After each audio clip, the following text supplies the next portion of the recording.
So for our knee over toe split stance squat, you can either go on the ground, or if you do have like a small step or a bumper plate, you can elevate that front foot.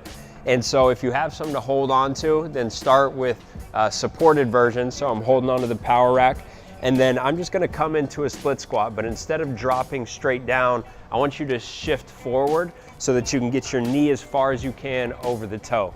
So it's all the way down, knee over toe, and then push back. We're trying to keep that heel down on the ground the whole time. So I can't go down and then start to lift that heel, because we do want to get some good ankle mobility here. So it's here, push back, here, push back. And the further I can get that right knee over the toes, the better. Once that becomes easy and we no longer feel the burn in our quad, then I can go unassisted and just do the same thing. Should feel a really good burn in the quad. This is a major knee dominant exercise. If I don't feel the burn there, then I can go ahead and start adding dumbbells, or I could add a dumbbell here in the goblet position.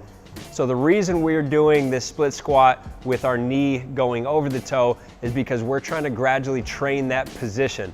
There's so many times in sports, especially in basketball, where our knees are way out over the toes. If we look at a good approach vertical, the knees will never be directly above the toes. They're gonna be out in front of the toes. And so players see a lot of stress in the knee, the front part of the knee, because in the weight room, they're training everything where we're back and our knees are kind of over the shoelaces, which sometimes for loading, that's good. But we also have to expose ourselves to these forward positions, because that's where explosiveness happens a lot of the times. And we're gonna help prevent injuries in that front compartment of the knee.